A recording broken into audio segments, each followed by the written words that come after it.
My name is Kristen Hovet, and welcome to the Otherautism podcast. I'm a research communications professional, and I have a master's degree in health studies. I was diagnosed with level 1 autism in my 30s, and I also live with health conditions that are often co-occurring alongside autism. The Otherautism is a place to explore late diagnosed autism, discuss the latest in autism research, and hear directly from autism researchers, help dispel myths and stereotypes about autism and autistic people, and more. If you're autistic or wondering if you might be, I'm hoping this podcast helps you to feel more informed and less alone.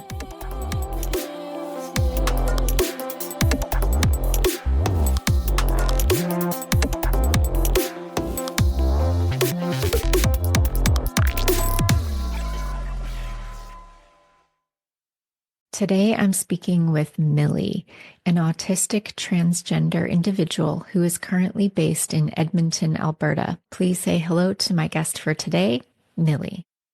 My name is Millie, Millie Schultz. My pronouns are they and them. I'm autistic and ADHD. If I've had difficult times in life, I like to use that experience, hopefully, to help other people not have to go through the same difficulties I did, I guess. So that's why I have a YouTube channel where I talk about my experience, and I do a bit of advocacy when I have the energy. I'm disabled, so really it sounds like I do a lot, but most days I'm just trying to stay alive till the next day, to be honest. Just managing health and appointments. And I'm generally, I'd say, a creative person. I'm just interested in a lot of different creative things.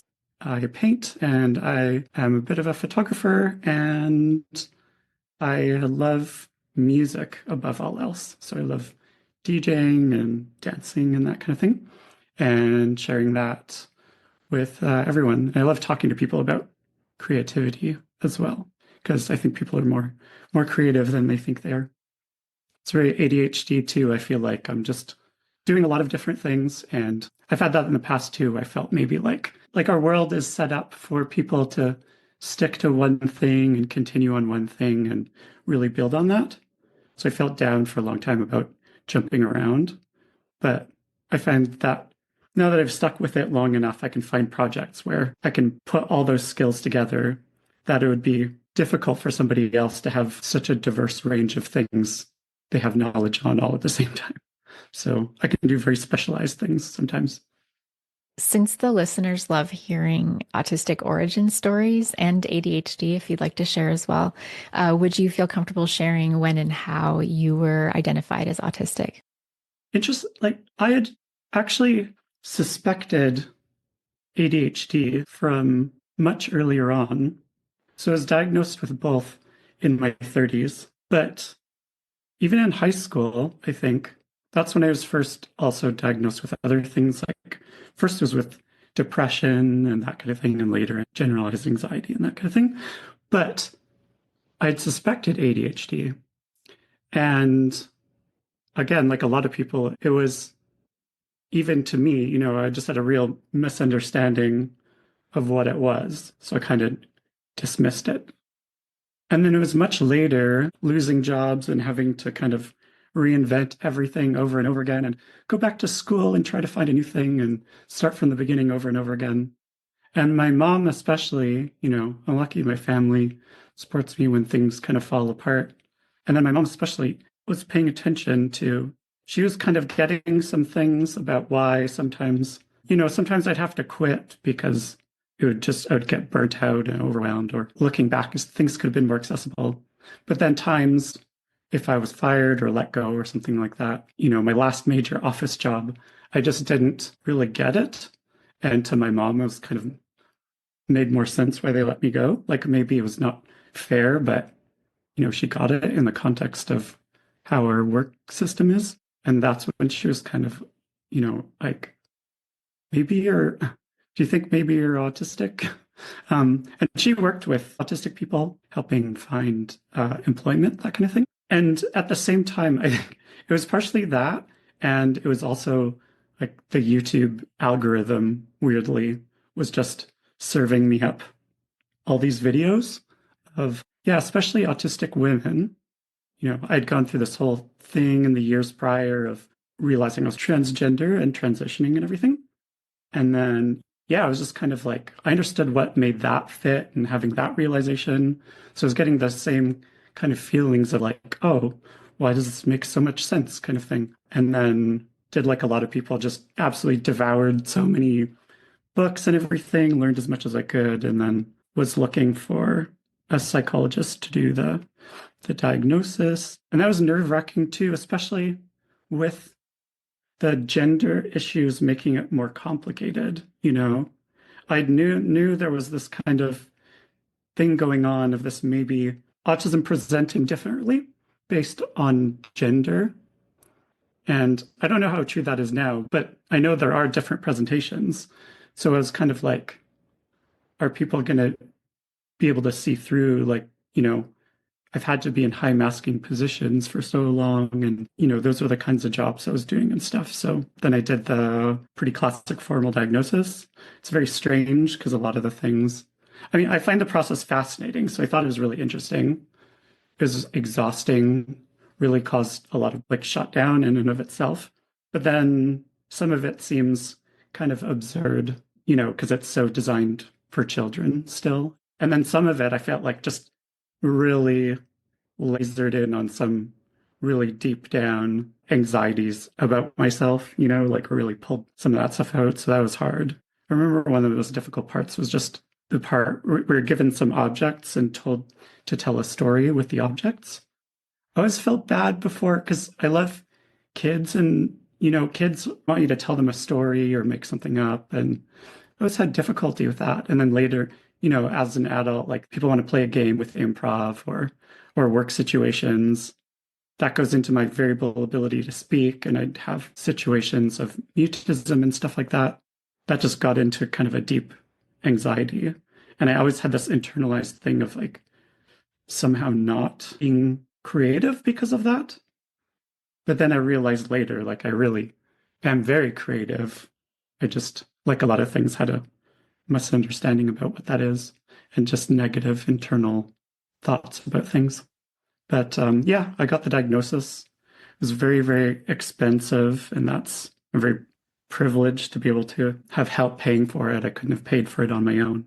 How do you think that diagnosis or those set of diagnoses changed your self-concept, if at all? Oh my gosh. Yeah, so much. Like just absolutely, you know, I was so nervous about the result and then so incredibly relieved. It explained so much and it finally gave me this ability to actually advocate for myself, like things I knew I needed help with, but I didn't know how to explain it. And I never felt like I could take up space. So I feel like I've changed hugely in that regard, where I would absolutely almost never ask for help. And that caused real problems in school and that kind of thing. And I would just fail in an assignment, also because of perfectionism, but because I didn't want to ask for help. I got through all the school because I'm lucky. I can kind of brute force intelligence, but it's wild to think I went through so much of school and university without even being able to read or write more than a few sentences without extreme difficulty and struggle. It's been amazing just to be able to actually take up space and ask for help and really slow things down. Like the world just moves too fast. And I think what people don't see is that I was either in a constant state of burnout, there was that, but then also on a day to day, I was trying to figure out with doctors so long, like I was having these periods of dissociation, like more like derealization. That was happening every day, multiple times a day.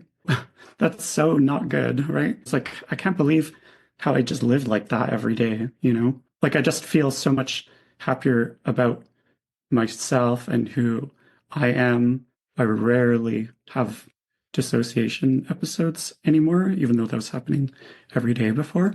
I have even better friendships now, much more based on acceptance of each other, who we really are. And before I was much more masking, trying to be what people wanted me to be. And then everybody was different. So I was changing myself for every single person in situation. And I didn't know who I was. So yeah, now I really know a lot of who I am, I feel like. And that's huge. Yeah, thank you so much for sharing. So you mentioned via email that so many things tie back to culture. How do you define autistic culture, and what aspects of it do you feel are most overlooked or misunderstood? I know that's a big question. Autistic culture and neurodivergent culture to some degree.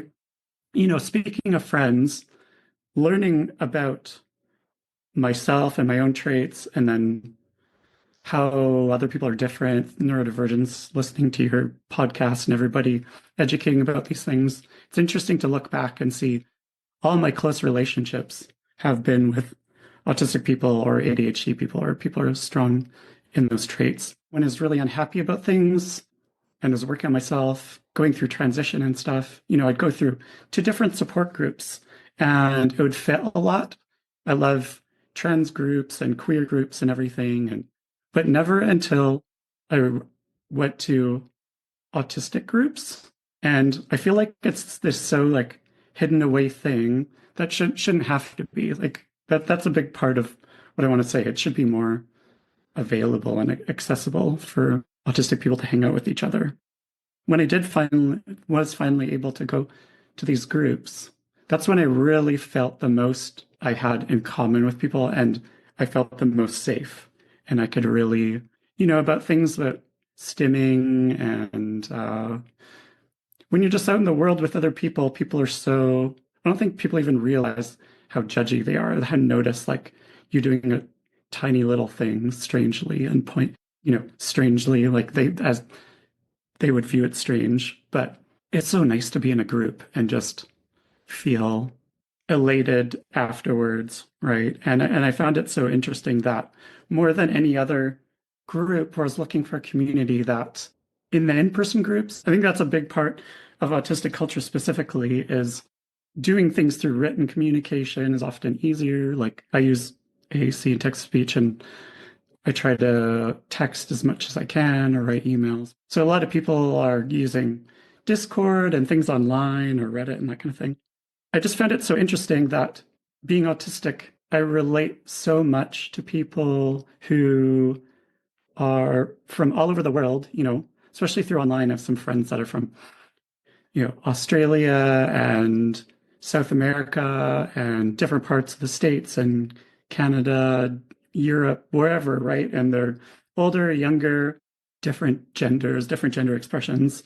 But I still relate more to them than I do people kind of in my own demographic and area. But yeah, I love that it's so much about the exact opposite of what stereotypically and medically and negatively people think about autistic people. Like if people think stereotypically that we lack empathy or that we're not social, if you could go to an autism social or support group, you'd see that we're so much like very aware of each other's needs. You know, I have difficulty with lights, especially and certain kind of noise. So, you know, people check in with each other. And of course, some of those needs clash. So I feel like people are good at bringing it up, because another part of it is being so direct. And normally I'm direct with people and gotten so much trouble with that growing up. But there I can just say of an issue of something and it doesn't come across as mean or rude, and we can discuss it. I love that we can get just straight into, I feel like every one of those groups, there's always somebody I meet in those groups where I've been talking to them for 15 minutes and we're just talking about the heaviest things and like existential kind of things about life, like as if we've known each other for 5 years or something and it's only been 15 minutes. So it can be very intense, but yeah, it feels so good. And being able to share, that to me is one of my favorite things, like show and tell, info dumping, whatever you want to call it, just talking about things we're really interested in. And I find it just fascinating how people can just get so interested in very, very, very specific things and get so deep into it. Even if it's something I'm not interested in, I love just seeing, when somebody's excited about something, I always love seeing that. Whereas in contrast, most of the times in life, I want to talk about something exciting and I can just feel people shutting their brains off. And that goes to as well. I think people think we don't notice that kind of thing. I know for myself, I'm like hyper aware of people's change in mood and that kind of thing. Definitely. Totally agree. How has learning about cultural humility in the context of Indigenous cultures influenced how you view autistic culture itself and the need for cultural safety for autistic people? I was working in harm reduction. That's one of the jobs I'm most proud of and really passionate. Harm reduction, even before doing that as work, was just part of something I really believe in. It's just through the nature of the work, we were working with a lot of Indigenous people, and because of that past history of trauma, and trauma is really what almost always leads to substance issues and addiction. That's been my own experience of past trauma as well, related to being transgender, being autistic, multiply marginalized. For us to do a good job and exactly be humble and have humility, we learned a lot about these things. Through the work I was doing, we learned about it in the context of Indigenous culture, especially in Canada. When I was looking at the history and the themes, so we're learning a lot about the history of residential schools, and it's always the same themes that comes from a similar place, right? That's what I was looking at. It's the dominant culture thinking their way is the right way and thinking the minority culture is worse or evil, like lesser than, basically less human. It's always this story of dehumanizing the marginalized culture. And I was looking through those things, and all these things were coming up kind of at the same time. I was learning so much about Indigenous history in Canada, these experiences of marginalization. At the same time, the Black Lives Matter movement was happening, and I was going to watch speakers, and they were talking about things that were happening. I was at a rally, and people would raise their hands if they had similar experiences. And just throughout this whole thing, I was thinking, I was like, I've had all these similar experiences. And then I also have a lot of privilege because I'm white. It just puts up more and more barriers depending on your context. So I'm autistic and I'm transgender, two things that overlap a lot and create a lot of difficulty in my life. And then being white and coming from a middle class family, that's also helped a lot. It's helped pay for some medical support that I wouldn't have had otherwise. The people I worked with were the worker and not there getting the services because I had my own addictions issues, but because of my privilege of being able to get support and have a family that could support me, that allowed me to give me more of a chance to pull through it. Anyways, just having so many similar experiences and then working these places, and I saw a lot of the people there were also neurodivergent too. And then again, because of their cultural context, they're not getting as support. They're getting even more stigmatized, so having even more barriers to healthcare and that kind of thing. Yeah, so I just saw this relation that as we're learning about it's all about having that cultural humility and cultural safety. So unlearning, trying to say my way is the right way. And if people did that for autistic culture and learned about autistic culture, then that could make people's lives so much better. So that's more the social model of disability. If people could treat us in a more culturally safe way and have safer spaces and ways of accessing healthcare and that kind of thing, that would help so much. But at the same time, because of certain sensory issues and shutdown and that kind of thing, there's a lot of things that feel more inherently disabling. But then again, also, if the world was more supportive, those issues would be lessened, like my issues around noise and light. Spaces could be designed to be more safe and have more options. So I could access those spaces more easily.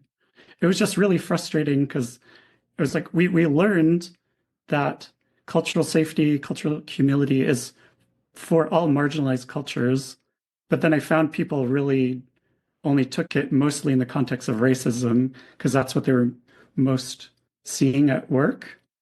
So I found I was providing this kind of care as best as I could and trying to have humility and then not getting that back through work, Like I'd be giving everything of myself and sacrificing myself to help. And then when I needed support, people didn't understand, like they didn't know enough about autism or autistic culture and that kind of thing. Definitely. And I like that shaping of the autistic population as a culture. And I think autistic listeners will know right away what you meant by dominant culture. And of course, for those Yeah. who are listening who are maybe non-autistic, that means neurotypical or non-autistic culture. So the sense that Yeah. like almost everything in our society, in our world here in Canada and North America is based on neurotypical or non-autistic needs and desires and wishes, and I guess what they think is appropriate for everyone. When I first heard about that shaping of autistic culture, it kind of changed my whole understanding. I just had like a huge aha moment for myself anyway. Exactly Yeah. right. That's kind of how it felt like too. How has your experience as a transgender person shaped your understanding of addiction and the work you do in harm reduction? I've had both sides of a gender experience in a lot of ways. Again, speaking culturally, like we still treat people of different genders very differently and have different expectations and that kind of thing. Going through a whole wide range of that, just like people in cities often end up being more on the left end of the political spectrum because they're exposed to so many people, right? As soon as you experience people, it's so much easier to understand them. So I felt like it allowed me to really relate to a lot of people more. Like it was great especially working in harm reduction, you have people they're very distressed and having a bad day. So you have to be very careful and calm things down and be relaxed and relatable and de-stress and yeah, de-escalate and those kind of things. So it really helped me, I feel like, talk to any person, especially on either side of like a binary gender divide, but then especially really relate to other transgender people, of course. And, I've seen now so much the overlap where there's autistic people, there's always gender diverse people and queer people. And then unfortunately, there's also trauma and health issues. So working in the harm reduction spaces, especially, there's just a lot of people I could relate to and that people could relate to me. The other thing was really like, again, speaking to privilege, is like I started a lot of my life, I was being treated like a man, a white man. When I transitioned, then I just had that experience of losing a lot of that privilege and being treated differently. And it was kind of this dark thing of like, well, at least you're treating me like the gender expression I'm comfortable with, but like in the worst possible way, unfortunately. I remember that causing especially some work issues and that kind of thing. Again, that just allowed me to relate to people who've had their power taken away and their voice taken away. Like as I've become more comfortable with myself and more happy with myself, at the same time, I've had a harder and harder time having people take me seriously and listen to me. Like every step I take of saying I'm transgender and then discovering I'm autistic and ADHD, and then being open about that, and then being open about being disabled. Every step of the way, it's more like being treated like I notice like I have the same good ideas, I feel like, about things as I used to. And one of my favorite qualities about myself is being insightful about things and learning lots. And yeah, I just found that people were listening to me less and taking me less seriously and stuff. But the people that I really want to help now listen to and respect me more, and, likewise with me to them. So it just really upended my kind of world of relationships, but it's for the better. It's just a very painful process. That's really interesting. Thank you for sharing. What shifts or changes do you think are needed in addiction recovery spaces to make them more inclusive and affirming for both neurodivergent and transgender individuals? Yeah, so my experience, of course, again, was with the supervised consumption side and more of those harm reduction spaces. But even just accessing medical care, I'm trying to do a lot of self-advocacy, and that also comes with it a lot of pain and getting myself in trouble, or, none of these places should give people worse medical service or addiction service or mental health treatment because they don't like the person. But unfortunately, all the providers are human, and that bias underneath comes through. That goes back to your previous question too about we were learning about that inherent bias, like growing up in a dominantly white culture, even if you don't want to admit it, like we have this inherent bias that's racial bias against people. And then I learned about that research about the double empathy problem and things about how autistic or non-autistic people have this inherent bias against autistic people, like just before they even get to know us, maybe feel that we're less trustworthy.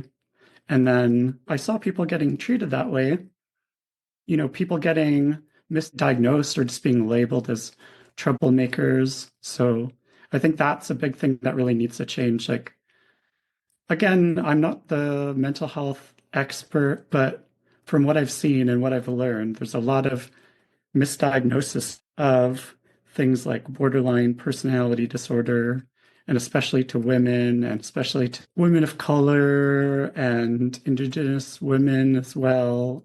And it's a way almost just to label them as trouble and be more stigmatized. And I think from my experience, knowing myself and my own diagnosis and then working with people, if they had more access to possible ADHD or autism diagnosis and possible support or treatment or things related to that, they might have a huge quality of life improvement. So that's like just this access to, it's like all our medical care, just focusing too much on treating the effects and not having time to see like what the underlying, like what's causing the underlying trauma. Like I'm being marginalized in society and rejected, and that's what's happening to the other people with addictions, but nobody's looking at why. And maybe if they're combative or, argumentative, it's like, what, like, why is that happening? If you're being rejected and screwed over and, gaslit by the system constantly, of course you're going to be angry. That's another thing, like not allowing people to be justifiably angry. I find that a lot. Like if I have any emotions accessing services or support, it feels like it's never justifiable. And that's not even getting into looking at its strengths based. So many autistic people are so creative and so passionate. So I've seen people in the harm reduction space who are lucky enough that someone saw them. I've seen people come from addiction and then be mentored into a research position. And now they do research, even though school wasn't accessible to them. And they got very lucky, but I just saw almost every person had some potential to give back. And it's all these people with all these talents and passions, and it's just so unfortunate that it's being squandered in a way. And then some things are just very basic and simple that seem ridiculous that they're not a thing yet. Like a big thing for me is I've extreme difficulty with phone calls. And then when I'm out and about, I'm always using AAC because between I've like auditory processing disorder and then a speech condition as well. But a lot of doctors are very impatient. They don't have the time. The people booking the appointments, they don't want to let you do it through email. Sometimes it's not even possible, or they pressure people into doing it over the phone. Just having options for lighting. A big one I saw is like, how do you have people who are autistic or ADHD and expect, especially if they're living on the street, how do you expect them to just keep all their appointments and paperwork in order? They're going to have a lot more barriers to be able to do that easily. Yeah, learning what to appreciate. Because I saw so many people who had good ideas and would just be ignored because they didn't have, especially if they didn't have a degree, even if they transitioned from accessing the services to working, they couldn't get into higher up positions if they didn't have a degree. So I think that really needs to change too. For sure. Thank you. And in your response, you mentioned the double empathy problem. So I just wanted to let everyone know that if you haven't listened to that episode yet, I did do an episode on it last July 31st. It's called episode 36, Autistic Empathy and the Double Empathy Problem, if you would like a definition on what that is. So can you please share an example of a space, event, or community that you found to be particularly affirming, supportive, and safe? It's so rare. Some of the things are almost unintentional. Like this isn't the best example, but I'm going in degrees. I think of when you go back to culture. I was born in Germany. There's a stereotype of German person coming here. They're much more direct. People see them here as rude, but that's a judgment on them, like as if they're a bad person. But obviously in Germany, they'll just, be normal. Or I've learned about things like Finland being a place where some autistic people like because they're culturally, people don't make small talk as much. I've heard autistic people really like Japan because the rules are very clear cut and the expectations.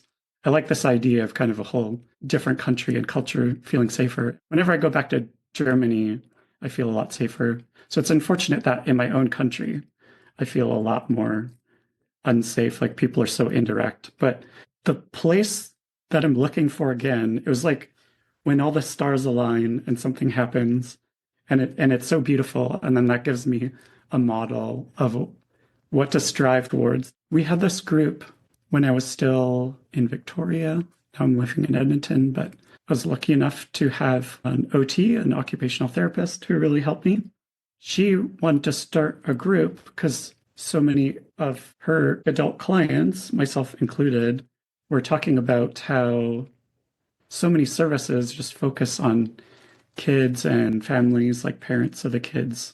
That goes back to feeling like erasure too. And it just feels like always like go to find things. It's like, oh, it's not for me. It's not for me. Oh, okay. And you feel bad and like I have imposter syndrome or something. But anyways, we're all just looking for something where it could be really autistic adults. And then sometimes those things do exist. Like I find what exists here in Edmonton, there is groups for autistic adults, but they're through an organization that I feel like doesn't have as progressive and like a strengths-based view of how to support autistic people, or at least like the people who are in charge are not autistic. So that really comes through. So that relates back to doing the harm reduction too. Like having the humility is like listening to the people, even if you can't have the autistic people in the positions of power, then you really need to listen to us. So I found with this OT, she was amazing. She was really listening to us and what we wanted it to be. And it also just happened to work out that I was living in this building a nonprofit and they had a communal space. I was able to book that for this group. So OT was organizing it, and we had this group, and they were in my building. So it was extra accessible for me. I just had to walk downstairs. That would be one thing, like if we can have more these spaces all over the place so people don't have to travel too far. Anyways, it was so beautiful because people kind of we would choose together what we would do. In some groups, we would kind of chat, but because it was an autistic space, we'd always have an activity. Like I find that so important. It's just too intense to just chat. And I'm very talkative when I can talk, and some people can't talk at all or don't want to talk in a group. So we were just very open about, people can show up however, you can talk or not talk, you can stim as much as you want. We'll talk about those conflicting needs if it comes up, that kind of thing. I like when somebody moderates a group to help with a conflict, but then doesn't dominate what the group should be doing. Like we kind of directed what we'd be doing, but then the moderation was really to just like help us work out like conflicting needs and stuff like that. And it was just so pure fun. And one of the things I love most about being autistic is like unabashedly being like excited about things that other people might be embarrassed about, or just like being able to just play, like literally once we just started just talking about how fun it is, like those marble run kind of toys, like things like Gravitrax or the more basic ones I had when I was a kid, like the marble run plastic ones. And then OT was like, oh, we have a bunch of that stuff in the office. I can bring it. And we just like all as a group built this whole giant marble run. And that was really fun. And we had like one where people, yeah, just shared their different hobbies and brought stuff in to share their hobbies. And yeah, I just remember like people's feedback being that it was one of the safest spaces they had in a long time and some of the most fun they had in a long time. And that's the kind of thing I'm always looking for again. Yeah, that sounds really nice. One thing that I've noticed recently, and I guess I must have witnessed it a lot, but I'm just becoming more aware of it. And that is when you're in meetings, it can be in person or on Zoom. And because I'm also very direct and I'm also very honest, if someone asks me what I think about something, I will tell them. And Mm. from a lot of people, you'll get this like, oh, like they'll be like off put because you've just been really direct. And it's like, well, you asked me. And so that response in itself will make me shut down. So often I've noticed this pattern is like once someone does that to me, it'll be hard for me to speak with them in person or on Zoom even again. And I'll have a harder time opening up about anything. And so when they ask my opinion next time, I'll be like, oh yeah, I don't have one, even when I do.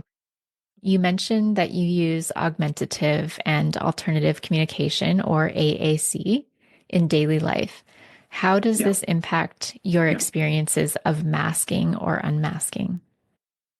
I think part of using the AAC, so there's so many kinds of AAC, and I've tried different things. I have some things here, like with my OT, we were trying, different cards and stuff like that. And I do use these in certain situations, like especially kind of the most difficult situations, like traveling, going on a plane, stuff like that. I find those are the kind of situations I find the most extremely difficult. But yeah, day to day, I'm using a text to speech app on my phone. I have specific phrases programmed, or I just type phrases and it speaks it out loud. Yeah, at this point, I'm using that every time I'm out of the house, every time I'm in a group situation. I use it on Zoom for group meetings. It was originally set up because of as I slowly shut down, then I lose my ability to speak. And then also sometimes it was this situational mutism, anxiety based. So there's lots of different things going on. So I was using it, through the OT was helping me with that and getting it set up and trying it out more. I was just shocked. It was one of those things where like when something's difficult, but you get such positive reinforcement in the experience, then it makes it easier to do. Unfortunately, a lot of things in life are the opposite, and we get negative reinforcement. People are judgy. But I was surprised how much by this people were like really slowed down and were friendly and like took their time. so much of the issue I had in everyday interaction, my brain just couldn't process things as fast as people expected to keep up for, shopping or going on the bus or simple things like that. And that was causing a lot of being flustered and anxiety and meltdowns and shutdowns and stuff. I can understand, like, people just see me, it's an invisible disability. Like, they can't see that I have any issues just from looking at me. People just expect me to be able to keep up and communicate how the rest of neurotypical society does. And then using the AAC is like all these interactions were going so much better. And I even found like that caused me to smile more and people would smile back at me more. And it's like, I was like, I almost never had that experience with people like strangers out in public before. And I was trying to figure it out, right? And it's like, oh yeah, because I'm doing this, it's like I can't mask. It's like a signal to somebody that they need to slow down and they need to have more patience. Some people occasionally would still be dismissive or impatient or whatever, but overall it was a huge improvement. And I even found other unexpected things. Like part of the thing, like now we're talking a lot and I'm going to need a huge rest after this because I can talk myself into overwhelm and overload and shut myself down through my own talking. So it just opens up all these ideas to even use it. I use it even more than now, like preventatively to not get overwhelmed, to keep myself from talking too much if I know I need to use my brain later in the day. If I know I need to slow the situation down, like in a medical situation where a specialist doctor, they'll, how they like want to not even sit down and just be really fast and overwhelm you and then leave. And then you leave and you're like, oh, I forgot all the questions I was going to ask. If I use AAC, I find I'm more likely to actually ask the questions I was going to ask. And then in the autism groups, I've been using it. And then other people have been like, wait, I can do that, Yeah, that's interesting. It's almost like the AAC, whatever the device or object is almost like a bridge between you and another person, like an unexpected bridge of communication or understanding or something like that. You spoke a little bit about this already, but is there anything you really want people to understand about AAC that they might not already understand? I've tried to talk about this in some of my videos before too, because of some privilege of being able, I can talk at least in this situation like this, where I've set this time of day and I'm having a good day and my medications are working and I've rested up and that kind of thing. Sometimes I have to use AAC, but a lot of the times I have the choice. I think that's what I want people to understand is like a lot of the people who don't have a choice are also the people that you don't hear from as much because it's more difficult for them to, like do a talk or an interview or, because they're going to have somebody who is, like you're amazing about making it feel like safe to do this. And, like I asked you about stimming and that kind of thing. Somebody who has to use AAC all the time, if they do a YouTube video, people have to be willing to like slow down and listen to the slower pacing. And we live in such a fast-paced and especially impatient world. My experience of autism and disability and AAC too is just if you can just slow down, that helps. Just have some more patience and give me some space. And that helps the most. That's a really good point. Yeah. Millie, thank you so much for being my guest on the Other Autism podcast. And that's all I have for you today. Thank you so much for being here. Until next time. Bye. Thank you so much for listening. If you enjoyed this podcast, I invite you to leave a rating or review and share this episode with a loved one. If you'd like to submit a question or message to listeners, please send an email. You can find the email address and more in the show notes.